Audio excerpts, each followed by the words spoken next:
So much. Joining me now to discuss further is Democratic Congressman Mike Quigley of Illinois. He sits on the House Intelligence Committee. Congressman, thanks so much for taking the time this morning. Good morning here, good afternoon there, I guess. It is a chilly afternoon here in Kyiv. As you heard, my colleague Natasha Bertrand and I are reporting this morning is that there is a new intelligence assessment. This thing, as you know well, is updated constantly. That shows really a bleak picture here. That the administration believes the military, the government moving closer. They're not there yet, perhaps, but closer to a decision and certainly capability to invade. I know you are briefed on intelligence as well. Much of it is classified, but are you convinced as well that an invasion is coming? I started getting briefed on this several months ago, and the intelligence then led me to believe that Putin was planning to go. It wasn't the spring trial run. This was the real thing. And I'll say this, our intelligence has been outstanding. Just about everything we've been briefed on has been spot on. It has taken place.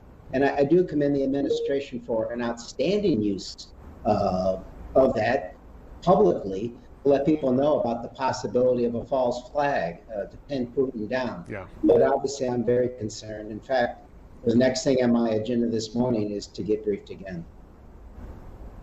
There is a danger, right, that when the U.S. raises the alarm and that alarm does not bear out. As we saw earlier this week, there was some attention to possibility of military action earlier this week. It didn't happen. That, by the way, could have been a move by Russia, right, to back off. But you're aware that those warnings could begin to ring hollow if they don't prove to be true. Are you concerned that the U.S. is setting itself up for that to some degree by being so public and so forward-leaning with these warnings?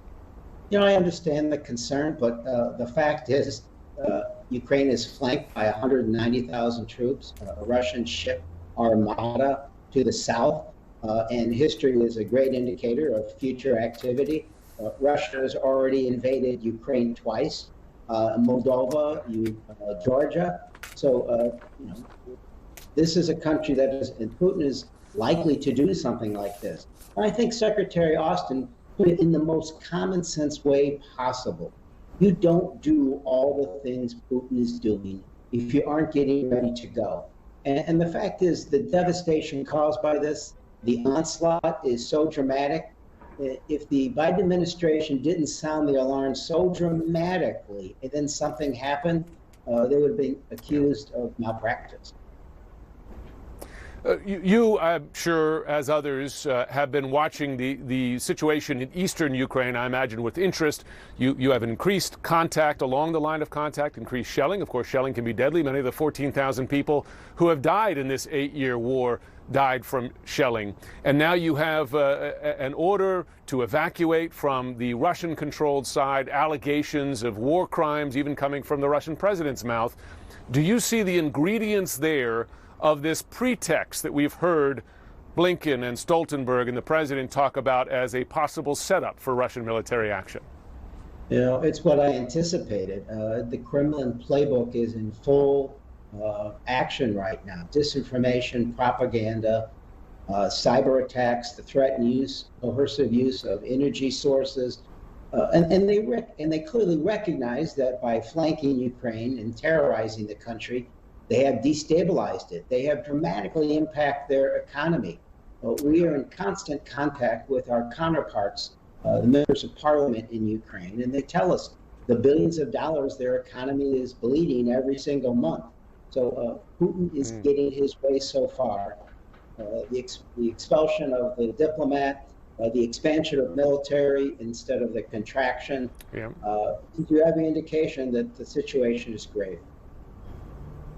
I spoke to the NATO Secretary General yesterday, Jens Stoltenberg, and he raised an interesting possibility that if Russia chooses not to invade, at least immediately in the coming days or weeks, that Russia could maintain this military pressure, this military presence around Ukraine, and that could become, in Stoltenberg's words, something of a new normal. In other words, a constant pressure campaign, though short of a full invasion. I wonder if you see that as a possibility, and if you see that NATO unity could be maintained during something like that.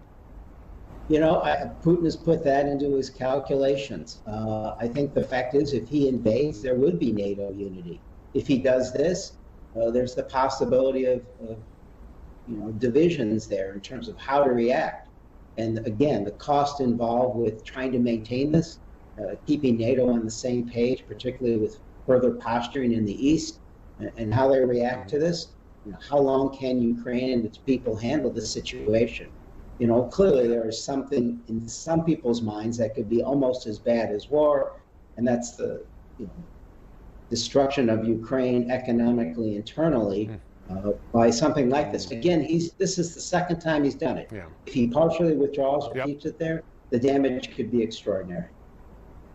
It's important to highlight that, right? This would be a further invasion of Ukraine, not the first. Already happened 8 years ago, and that territory in Crimea and the East still in Russian hands. Congressman Mike Quigley, House Intelligence Committee, thanks so much for joining us this morning.